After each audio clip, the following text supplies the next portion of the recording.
पिछले एपिसोड में आपने सुना कि कबीर राधा के साथ शादी करने की बात करता है, जिसके बाद राधा शौक में है। कबीर राधा को कमाठीपुरा छोड़ने और अपने साथ चलने के लिए मना लेता है। राधा उसके साथ चली तो जाती है, पर उसको अभी भी डाउट है कि क्या ये रिश्ता कभी आगे बढ़ पाएगा। कबीर राधा को उसके साथ एक पार्टी में चलने को कहता है और साथ ही उसके लिए एक गाउन और नेकलेस भी लाता है। इस बात पर दोनों के बीच थोड़ी गहमा गहमी हो जाती है और कबीर वहां से चला जाता है। पर जब वापस लौटकर आता है, राधा उसे गाउन पहनकर रेडी मिलती है और दोनों पार्टी में जाते हैं। पर वहां राधा को एक आदमी पहचान लेता है और जिसकी बात सुनकर राधा वहां से चली जाती है। अब आगे पार्टी अपने रुबाब पर है और कबीर वहां लोगों के बीच खड़ा राधा को जाते हुए देख रहा है। इतने लोगों के बीच भी वो वहां खड़ा बहुत अकेला महसूस कर रहा है। उसे भी अब वही बात याद आ रही है जो उसने राधा से कही थी, तुम बस कभी मेरा साथ मत छोड़ना।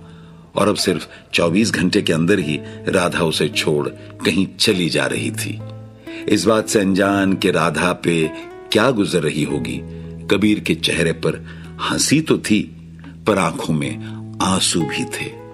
एक तरफ तेज गुस्सा भी था और एक अनजान डर उसे बार बार खाए जा रहा था कि क्या वो आखिरी बार राधा को देख रहा है। राधा जा चुकी थी और कबीर भी कुछ मिनटों बाद पार्टी से निकलकर अकेले यही सोच रहा था कि आखिर वो करे तो क्या करे। उसको कुछ समझ नहीं आ रहा था, क्या वो ढूंढे या भूल जाए कि राधा वापस उसकी जिंदगी में आई भी थी। पर तभी कोई कबीर को पीछे से आकर बुलाता है, कबीर क्या हुआ, बाहर क्यों आ गए पार्टी से, किसी का इंतजार है।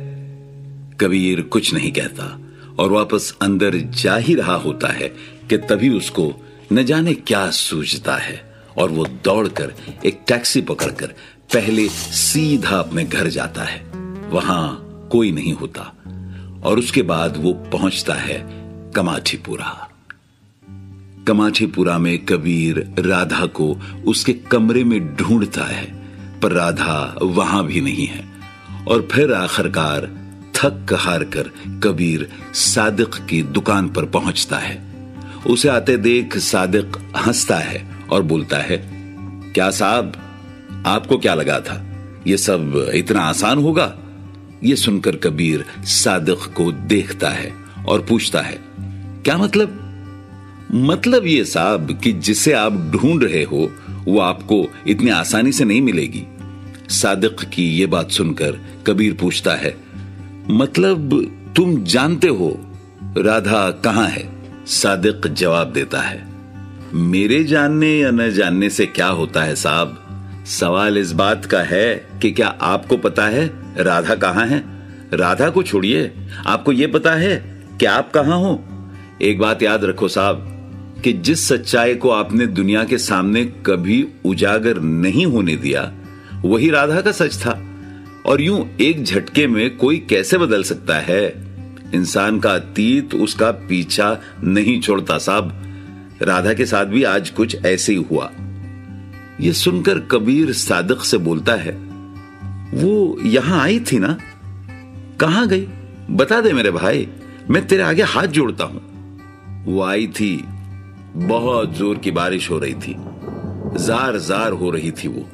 मैंने पूछा उसे साहब कि वो वापस इस कीचड़ में क्यों चली आई, पर बहुत देर तक वो कुछ नहीं बोली और फिर मानो जैसे शब्दों का बांध टूट पड़ा हो।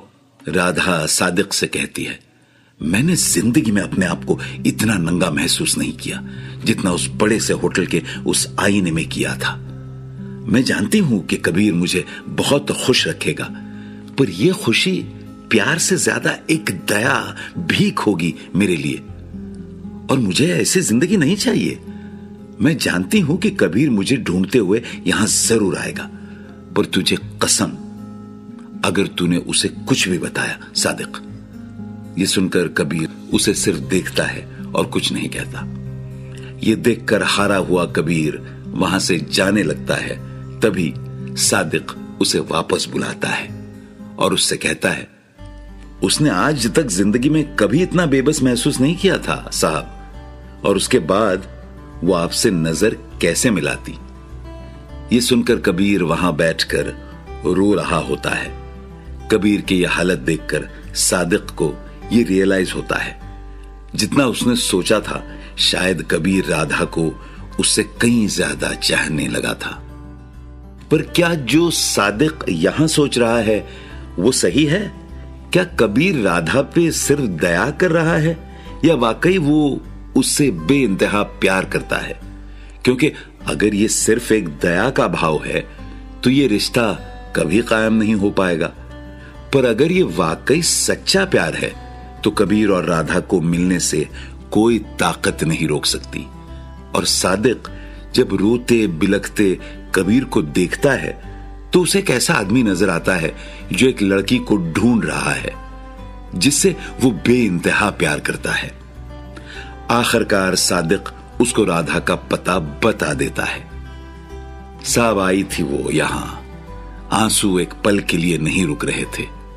आपको पता देता हूं डोंबिवली का, जाओ मिलो उससे और बता दो कि आप उससे कितना प्यार करते हो। कबीर अपने आप को संभालता है और सादिक के बताए हुए एड्रेस पर राधा से फिर एक बार मिलने और उसे मनाने डोंबिवली जाता है।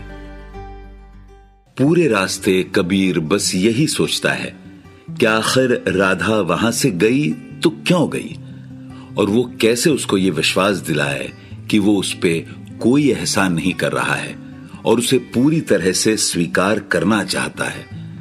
पर सादिक की कही हुई बात बार बार कबीर के जहन में घूमती रहती है। इंसान का अतीत उसका पीछा नहीं छोड़ता। तभी कबीर की कैब एक सिग्नल पर रुकती है, जहां एक छोटी सी बच्ची कबीर से चाय पीने के लिए कुछ पैसे मांगती है। कबीर जेब से 500 का नोट निकालकर उसे देता है, पर वो बच्ची हंसती हुई वो नोट वापस करके कहती है, साहब 20 रुपए दे दो, उतना बहुत है। ये देखकर कबीर को ख्याल आता है कि शायद राधा को भी एक दोस्त की जरूरत थी और उसने राधा को अपने एहसान तले दबा दिया था। ये सोचता हुआ कबीर बहुत देर बाद उस एड्रेस पर पहुंचता है। वो घर के बाहर बेल बजाता है। अंदर से एक लड़की दरवाजा खोलती है। कबीर कहता है, क्या मैं राधा से मिल सकता हूं? रेशमा 2 मिनट के लिए कुछ नहीं कहती, बस नजर भर उसे देखती है और पूछती है कि क्या आप ही कबीर हैं? कबीर कहता है, जी। रेशमा कबीर को बैठने के लिए कहती है और अंदर से राधा को बुलाती है।